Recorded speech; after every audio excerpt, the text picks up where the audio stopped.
Looking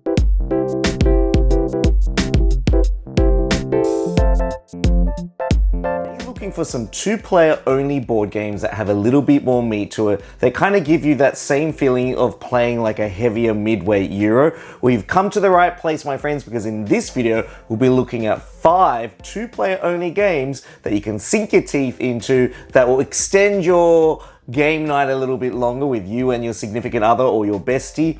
And I hope you'll enjoy these because these all have an interesting, terrific twist to them.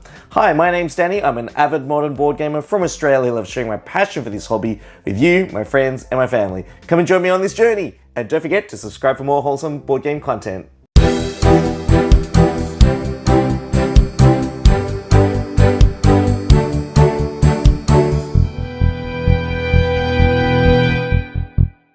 One of my hubby's favorite computer games that I've seen him play in recent years is a game called Timberborn.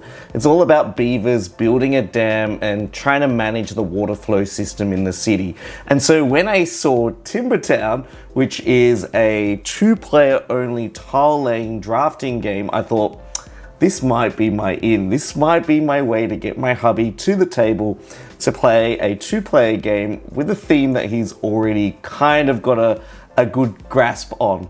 And so Timbertown, on first glance, appears to be very similar to a lot of those other puzzly path building games like Suro, where you're trying to connect your paths together and try and score as many points possible. There are a few similarities here to those styles of games, but it does definitely remind me of a game called Tiny Towns, mainly because of the ways you score.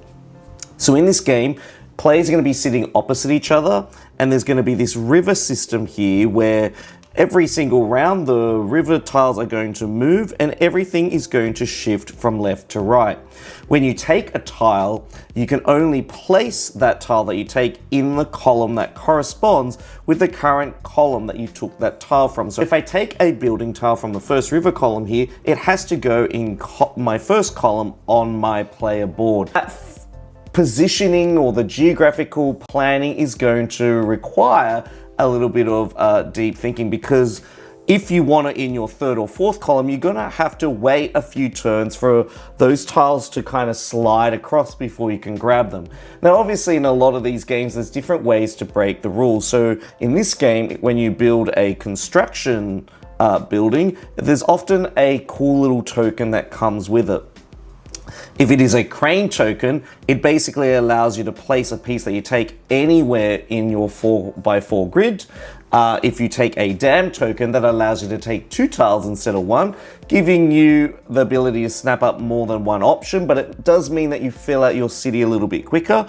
And then you've got these little raft tokens, which basically is a way for you to reserve a particular tile so that the other player can't take it. So if you know that you need the blue building and you know it needs to be in the 4th column, you can place your little raft token on top of it, reserving it so that by the time it gets to that 4th column, every time these shift over like so, and then by the time it reaches the position that you want it, you can then take that tile and remove your ship and place it in the column on your board.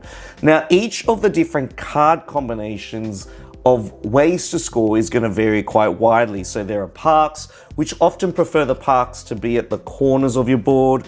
You've got these purple like feature buildings, which often have things like temples, where you're trying to build things orthogonally and adjacent to other particular tiles or non-purple groups. You've got little accommodations, which basically connected yellow tiles will score you a certain number of points. Every single game is going to give you some different building scoring objectives. The way that the buildings come out is going to be different, and there's one additional layer to the scoring. And you get these little beaver town tiles that allow you to get a little beaver. And you get to place these little beavers on the left side of your board. And the beaver towns actually don't get you any points. But at the end of the game, if you can create a pathway for a beaver to move from the left side of your board to the right side of your board without being obstructed, you can gain an additional 5 points, which adds a cool new little wrinkle to the layer of different things that you can think about and play with when you're constructing your town. I really love the timed aspect of taking the tiles. I do like the 6-way scoring for the different tile types. You're never going to be able to do everything that you really want to do, and even the little pathway and boardwalk patterns, you can kind of break that by placing a construction token between 2 sites that don't have a boardwalk in order to create a bridging pathway too. So I just really love that very interesting extra minor flexibility that provides some interesting dynamic to the choices that you make. I'm a huge fan of middleweight Euros, and so when a really cool, beautiful abstract game comes along, it's actually something that I really am drawn to because I like the puzzly nature of board games more so than the theme. I mean, if it's got a nice dressing to it, I'm probably hooked on it too, and I guess that's why I really like a lot of those old school Euros. Even though they're quite beige, I can really get into the meat of the mechanics and really think about my decisions each turn rather than try and get invested in a story. And so Azul has been one of those game series where as soon as I played the original game all those years ago, it's just something about the crunchy nature of taking the tiles, then kind of putting them in your staircase formation and then converting them to a place on your wall, just had some really cool synergy and positive impact on how I felt throughout the game, that I was trying to, you know, chain the positions together. I was trying to pick out the right composition so that you'd be able to score vertical and horizontal points, linking particular parts of your tiling map together. And so when Azul Duel came along, I was like, oh, done squares, they've done rhombuses, they've done hexagons, now it's circles. What can they do a little bit differently? And I think Azul Duel really fits in the region of Azul where if you've played Azul, this is a nice complementary addition. I know the original Azul plays perfectly well at 2. I've enjoyed it many a times with my hubby, but the Azul Duel just adds a few of those other cool scoring and thinking mechanisms from the other games into a more, I guess, different sort of puzzle. And so whilst the changes aren't too vast in this game, there are some things that I'd like to point out. So first of all, in the original game, you kind of had a pre-printed board with all these pre-printed pattern tiles, and you could flip it over and there would be like a blank one too that you can kind of, I guess, play an advanced version where you get to decide and commit to different tile patterns before you move on. But here you've got these little dome plates, which I guess indicate and dictate what sort of patterns you're going to be building in your main grid. And so you'll be acquiring about 2 of these plates per round, and then they kind of have 4 different symbols on them so that you have this flexibility of piecing together your wall whilst also drafting the colors that you want. And so whilst the color conversion thing still happens in this game where, you know, the first one's only requires 1, second row requires 2, 3, 4, 5, 6, the idea here is that you get to reconfigure what sort of colors appear in each row as the game progresses and unfolds. The second thing that's quite interesting is that you've got the drafting factory tiles, but here the drafting factory tiles are split into 2 regions, the sun side and the moon side. And then you've got this central one, which works slightly differently from the smaller factory tiles. The smaller factory tiles, just like in the original game, you pick one of a particular pattern and you take them all from that tile, and the rest get stacked in a tower on the moon section of the factory board. And what's interesting about this is that the way you stack it, or the order that you stack it, only the top tile is going to matter on future drafts. And then once someone has taken that top tile, the next tile gets revealed. So it creates this really interesting progressive unveiling mechanism that doesn't really exist in the other Azul games. This major central sun tile here, instead of being in a stack, they kind of get split up into little separate spaces. So why does that even matter in the draft? Well, that's because one of the options you can do is take all of the same pattern from all of the moon spaces. So if you've got a yellow one on this blue moon space, a yellow one here, and a yellow one here, you can take all 3 yellows and then put them on your board. But what's going to really happen is the players, as they take particular tiles, they're going to stack them in particular configurations that makes it trickier to try and synergize what tiles are available on the small factory boards married with the central board. And I love that. It's a cool, like, night and day, yin and yang mechanism that really adds a cool flavor to how you're going to pick everything. The other thing in the game is you've got these little half tiles. And so throughout each round, you'll be acquiring 2 of these half tiles. And what you can do is join 2 of them together to make a whole tile. So you can join these 2 light blues to make a full light blue, or I can trade any 3 half tiles for any tile of my choice, allowing me to kind of complete certain rows. So if I just needed that 1 more red, that would be a way to get it.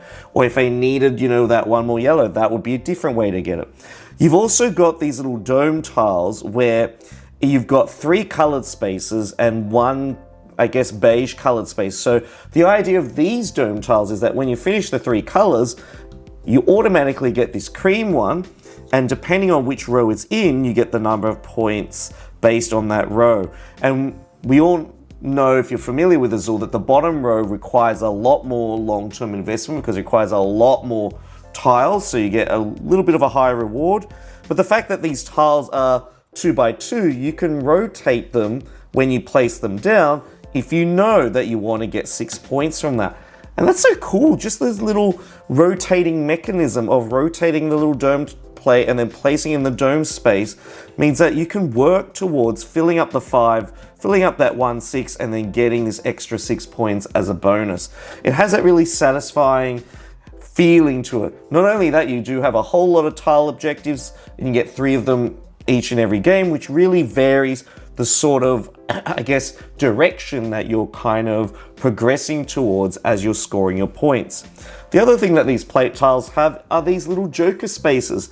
And the joker spaces also give you that added room because you can actually commit any color. So if you've picked reds because that was only what was available, but you don't have any red spaces, but you have a joker red space, you can then use that and change that space into a red space so you can empty those tiles in there rather than taking a giant penalty. The next 2-player only game is probably one of my favorite midweight 2-player only Euro games in my entire collection.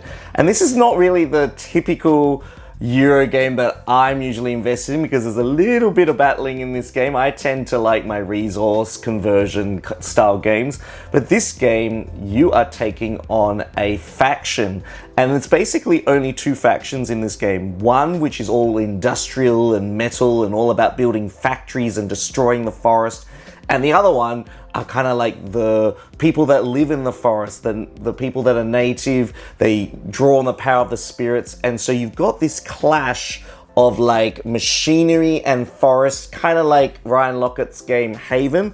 And it's a game called Ironwood. And I've really enjoyed this game mainly because this game feels so tense. The card play and the combat system is really simple and intuitive and doesn't feel like it's too heavy. But the tactical movement around the board and the fact that this Iron faction has like this giant drill that goes around and they build castles and they harvest crystals, and then this player uses the crystals to perform their actions. Whereas the wood faction is just trying to build totems and then hide in different places around the board. If you've ever played things like Star Wars Rebellion, this kind of has a somewhat similar feel to it, where it's got this cat and mouse level. Each faction has their own asymmetric card deck and card abilities and card effects, but the marriage of the 2 different asymmetric play styles clashing together just creates for a really thematically rich experience where, oh my goodness, you can totally see them destroying this part of the forest, and these native people are trying to, like, you know, ward off these steel razors. And so it's just really, really tense, and the variety of different card combos and how you play different cards in the certain situations, and then there's little flag things that you use to match up, just has really cool moments of joy and like I feel like I'm watching like a cool film and I'm in the 2nd and 3rd act and I just need that one more thing to fulfill my victory condition. And so you get this really interesting build, this to and fro of like pushing your win con, but then the other player pushing their win con, but then trying to get in the way of you achieving your objective. There are some really, really cool moments in this game, especially in the card play and the variety of cards that you use and the synergy between the cards. And so the game really has a very tactical element to it. As you play a card, and then your turn, you'll respond to how you want to kind of move. And so if you're the Woodwakers, you really want to stay covert. You really don't want to reveal your grand plan, because you have vision cards that kind of identify the location of where your totems might appear, because as a Woodwaker, your win condition is to raise 3 totems and get them out to the edge of the forest. Whereas if you are the Steel player, you're trying to build 3 foundations on the mountains on the periphery of the forest and then flip them over to make them into forges. So it kind of has this element where you're trying to get in each other's way, but you're also trying to work around each other, and you're hoping that the Steel play doesn't deduce where your totems are. And so once they kind of narrow down where your totem is, they can kind of really go full force at you and really destroy your plans. So part of the Woodwaker's strategy for play is to try and evade, be covert, whereas the Steel play is just basically like the Imperial Army. They're just like causing destruction and drilling all over the place. So when people often talk about 2-player only games, I often imagine like a really small, thin box. If it's a dual version of a game, I'm always imagining a smaller version of the multiplayer version of the game, which often comes in like a Ticket to Ride size box, and the dual version comes in like half the size. In some ways that's a good thing, and sometimes I'll often, if given the choice of the two, veer towards playing the big box multiplayer game at 2, just because it's the original way to play. But sometimes there's a game that comes along that's designed standalone in a world with art by Michael Menzel, which I absolutely adore. And this game is all about brewing beer and baking bread. And there are some brilliant mechanics in this game that just really ticks all of my favorite midway Euro boxes. First of all, you are basically going to be playing a game across 6 different seasons. It'll alternate between like a growth season and a dry season. In the growth season, you'll be placing a certain amount of resources according to what's on the board. And in the dry season, you'll be placing out lesser amounts of those resources. You'll also be drawing 5 cards. And in the growth season, you'll be picking a card, playing it from your hand, and then passing the rest along to the other player.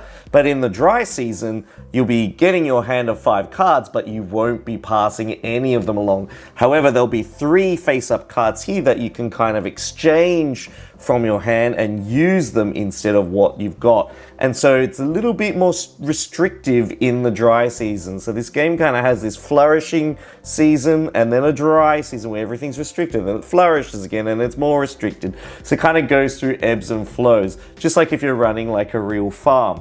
The other interesting thing about this game is that you've got limited resource storage space. You can store a maximum of 9 resources on the straw roof of your little barn.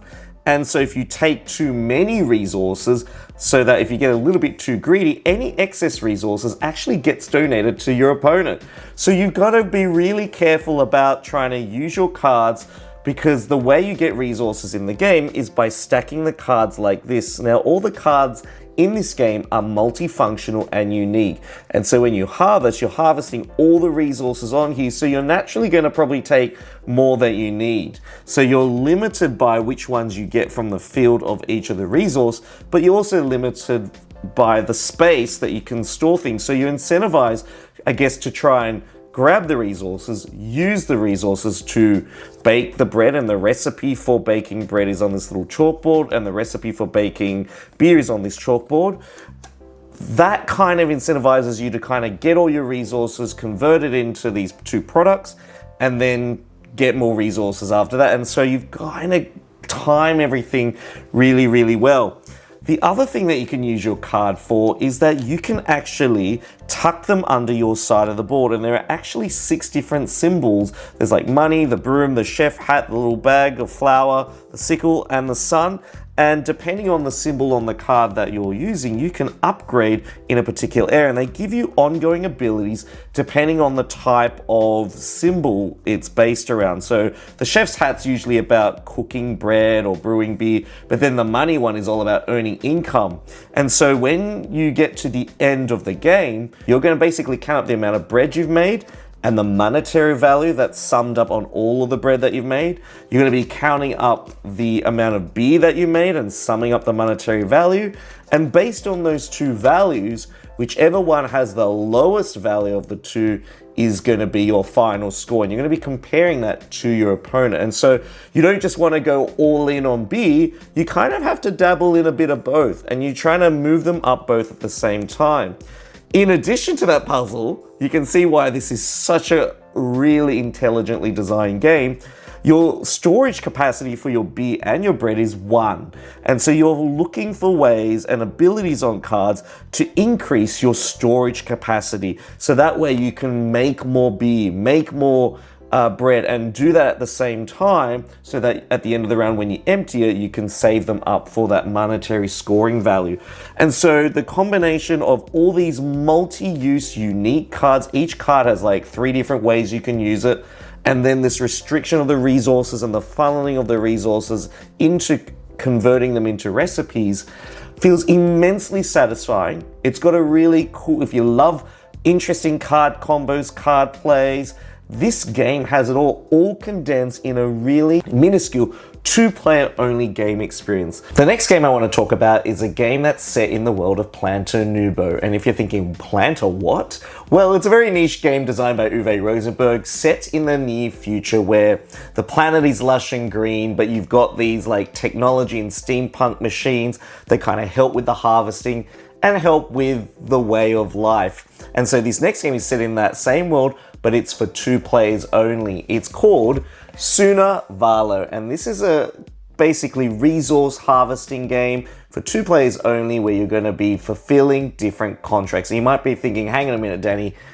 aren't there like hundreds of other contract fulfillment euros out there? What makes this one a little bit different? Well, this one has a few interesting twists, and I think there's a lot more beneath the surface of this game than one might think.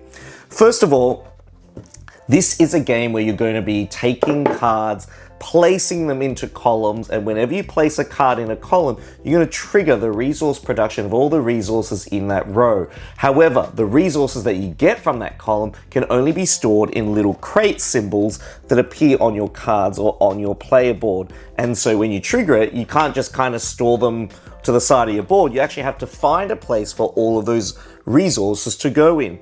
And so you've got 3 kind of columns that kind of generate flowers, lilies, wheat, eggs, and even wool, and then you're going to be using those resources to fulfill a range of different contracts. Now, the twist to this game is that this game kind of comes in 3s.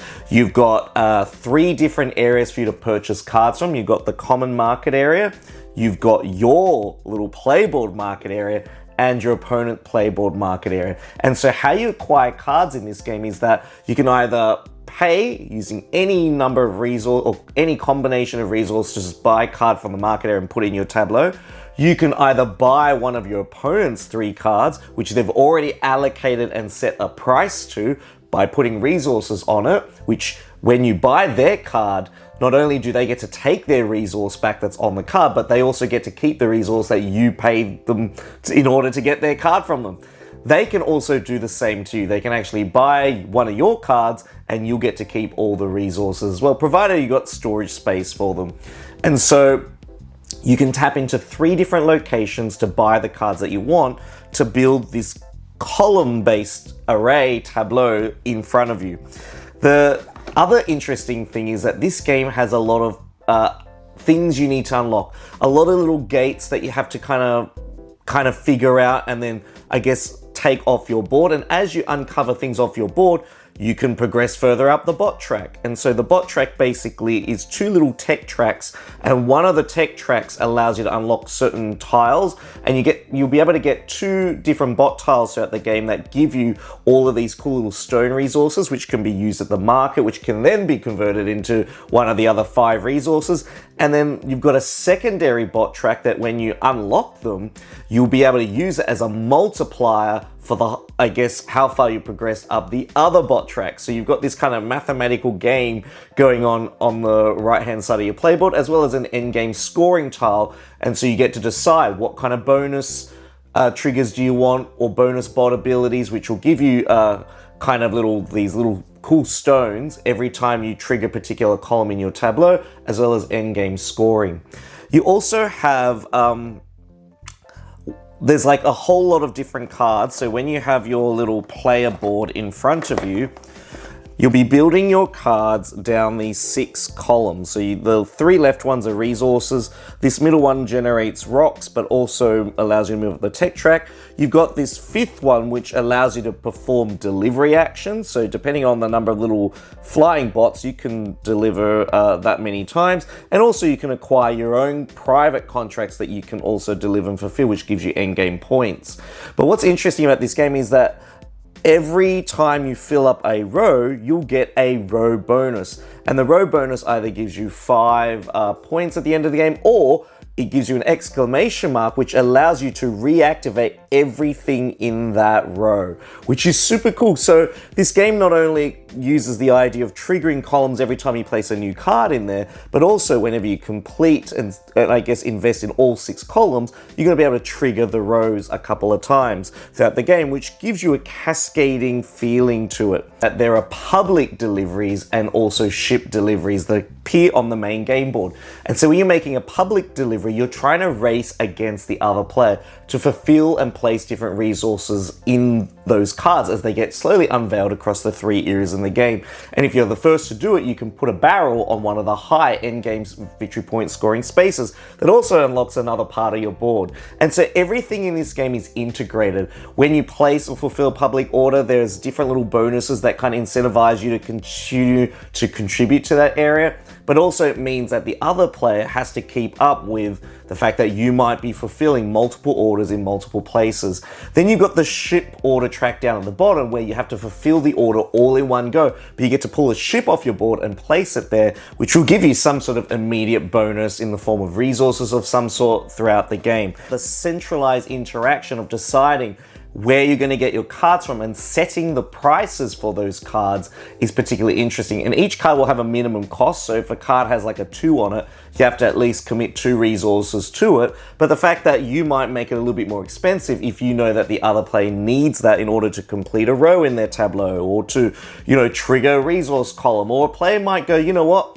I know that you can't store those excess resources. I'm going to buy that card off of you, and those extra resources are all going to go back in the supply because all your crates are full. So this is kind of like cool, interesting idea of like trying to fulfill, gather, but also trying to juggle everything in this smorgasbord of different places to invest in. And so what did you think of my 2-player only mid-weight Euro games? What are some of your favorite 2-player only games that give you that bigger punch or bigger strategy or that bigger feeling when you play them? Now, if you really found this video really insightful and helpful, and you want more 2-player board game content, I've got an entire playlist that I'll put in the link in the description box below that you can browse and watch some of my older 2-player board game content, because there's going to be something there for everyone.